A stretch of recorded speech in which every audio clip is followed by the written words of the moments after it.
ఈ Jaganmohan Reddy mega DSC వేస్తానని దగా డిఎస్సి వేసి మేము ఇబ్బంది పడుతున్నామని మీ బాధ చూస్తుంటే ఈ జగన్మోహన్ రెడ్డికి కొంచెమైనా కూడా ఆయనకు కనికరించే పరిస్థితి లేకపోతా ఉంది.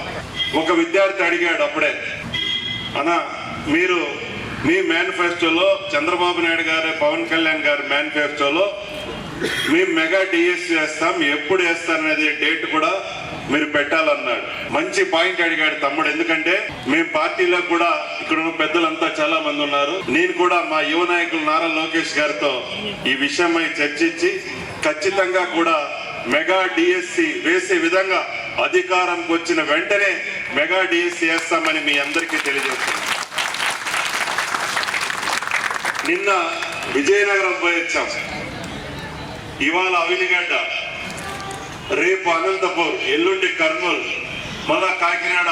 ఈ విధంగా ఎక్కడైతే మన డిఎస్సి సోదరులు అందరూ కూడా ఇబ్బందులు పడుతున్నారో అందరినీ మాట్లాడి దగ్గరలోనే ఒక ఉద్యమాన్ని తీసుకెళ్తాం. ఎందుకంటే మేమేమో రాజకీయ పార్టీగా రాజకీయ నాయకులుగా కాకుండా కూడా మీకు ఒక అన్న తమ్ముడు వలె మాకు ఇంతో వచ్చిన అవకాశాన్ని మీ అందరి కోసం మేము ఖచ్చితంగా ఉద్యమిస్తామని ఆ డేట్ మేము రాష్ట్ర వ్యాప్తంగా కూడా తెలియజేస్తాం.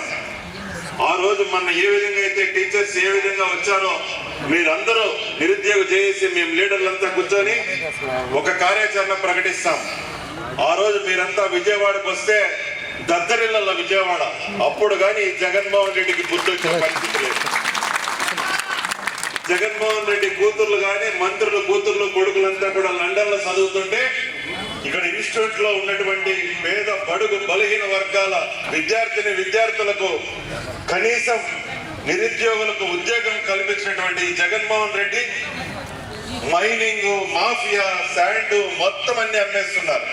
కానీ పేద విద్యార్థులకు కానీ మెగా డిఎస్సి కానీ ఉద్యోగ అవకాశాలు కానీ ఒక కంపెనీ కానీ ఒక పెట్టుబడి కానీ ఒక ఇన్ఫ్రాస్ట్రక్చర్ కానీ తెచ్చే అంత ఆలోచన కూడా లేకుండా పోతుంది ఈ ప్రభుత్వానికి. కాబట్టి మీకు అందరికీ మేము కంపల్సరీ తోడుంటాం.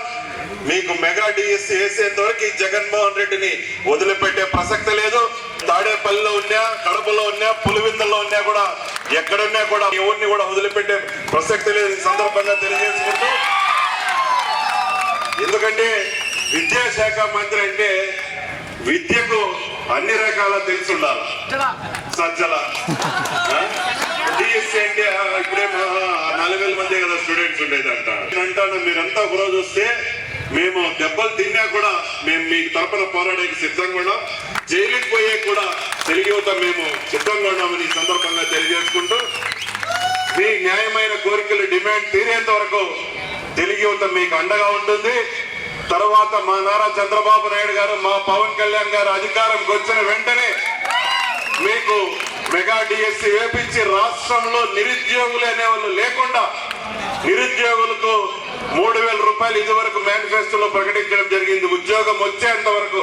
కాబట్టి ఎందుకంటే మా నాయకుడు నారా లోకేష్ గారు విజన్ నాయకుడు, అన్ని కష్టాలు తెలిసిన నాయకుడు, 1000 కిలోమీటర్లు యువగలం ద్వారా పాదయాత్ర చేసిన నాయకుడు, కష్ట సుఖాలు తెలిసిన నాయకుడు. వీళ్ళ తండ్రిలాగా వారసత్వం మీద ముఖ్యమంత్రి అయిన నాయకుడు కాదు మా నారా లోకేష్ గారు. కాబట్టి మా నారా లోకేష్ గారితో కూడా మీరందరూ కొందరు వస్తే మీ అందరితో ఆయన్ని ఇంటరాక్షన్ చేస్తాం. ఖచ్చితంగా కూడా మేము వచ్చిన వెంటనే మీ అందరికీ ఉద్యోగ అవకాశాలు కల్పించే విధంగా తగు చర్యలు తీసుకుంటామని ఈ సందర్భంగా తెలియజేసుకుంటూ జై హింద్.